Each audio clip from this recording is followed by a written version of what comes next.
Hello student, welcome back to another video of St. Michael's Academy e-learning class. I am Sriram teaching you accountancy of class 12. Student, आज जो हमारा topic है वो है when goodwill, premium for goodwill is not brought in full or part in cash. It means अभी तक हमने देखा जो न्यू पार्टनर है और you can say as incoming partner वो क्या करता है अपने शेयर ऑफ गुडविल यानी कि जो उसका शेयर है वो क्या करता है ब्रॉट इन करता है वेदर इन कैश या इससे पहले वाली वीडियोस में हमने देखा था इन काइंड। नाउ इस वीडियो सेशन में हम देखेंगे कि ये जो न्यू पार्टनर है वो या तो पूरा का पूरा अमाउंट जो उसका है वो लेकर के वो नहीं आ रहा है या कुछ हिस्सा वो उसका लेकर के नहीं आ रहा है। ये हम देखेंगे कि उसका हम कैसे अकाउंटिंग ट्रीटमेंट करते हैं। सो लेट्स सी, यहाँ हमने दो कंडीशन देखे, पहला whether in full or whether in part.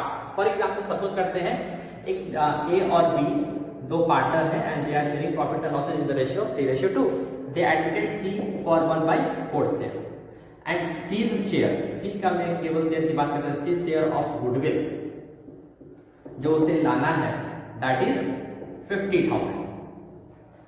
Okay, C share of goodwill क्या हो जाएगा 50,000 है। बट अब जो कंडीशन हम देखेंगे दैट इज, पहला कंडीशन क्या है वो he is unable to bring his share of goodwill.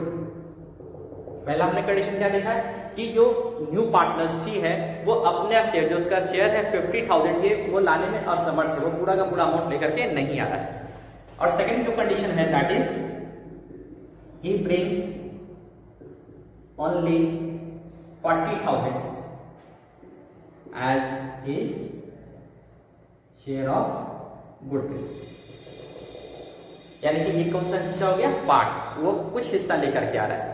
तो ये दो कंडीशन हमें आज के अपने इस वीडियो सेशन में हम कवर अप करेंगे कि कैसे उसका अकाउंटिंग ट्रीटमेंट होगा। उसके लिए क्या करना है हमें, उसके लिए हम एक न्यूमेरिकल क्वेश्चन सॉल्व करेंगे जिससे ये टॉपिक भी हमारा क्या हो जाएगा क्लियर हो जाएगा।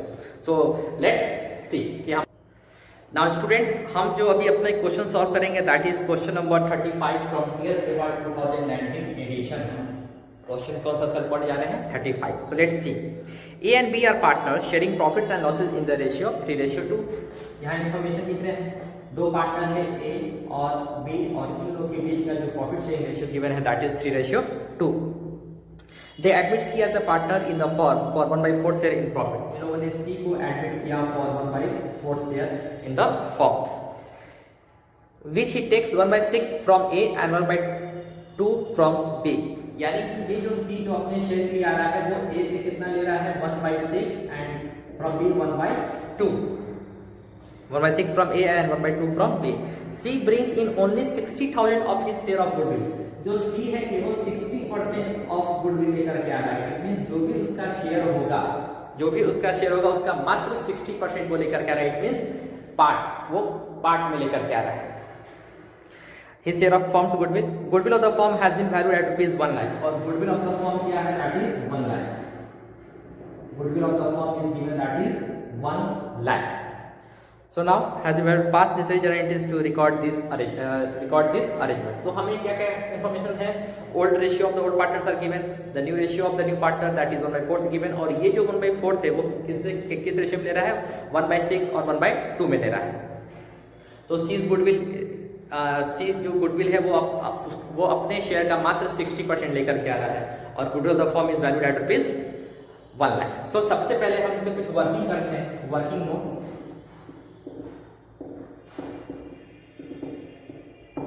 करते हैं। तो जो सी का शेयर है वो कितना है 1/4 शेयर। सो गुडविल अगर उसके लिए है गुडविल ऑफ सी, यानी कि सी का गुडविल क्या होगा, so the total goodwill of the firm that is given 1 lakh into 1/4, ये उसका क्या हो जाएगा share of goodwill that will be 25,000। It means उसे कितनी गुडविल लेकर के आने हैं 25,000। बट सी इज ब्रिंगिंग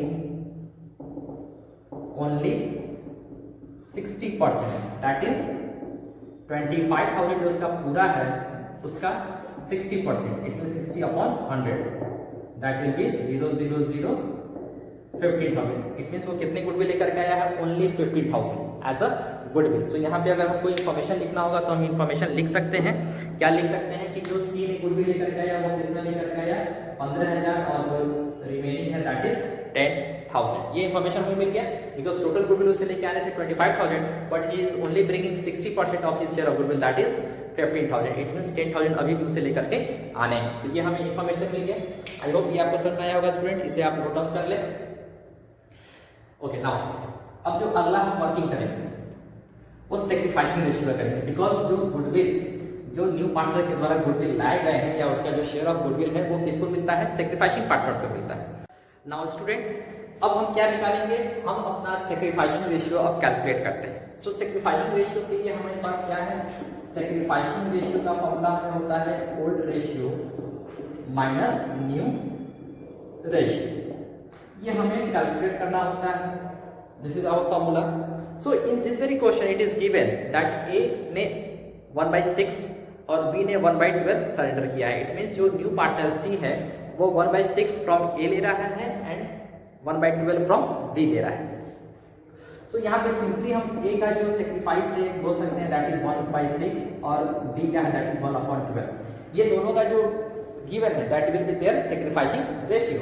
सो यहाँ पे क्या है 1/6 ratio 1/12 this is the ratio.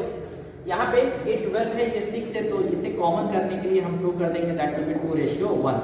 ये हमारा हो गया सेक्रीफाइसिंग रेशियो। इट मींस ये सेक्रीफाइसिंग रेशियो इज 2:1।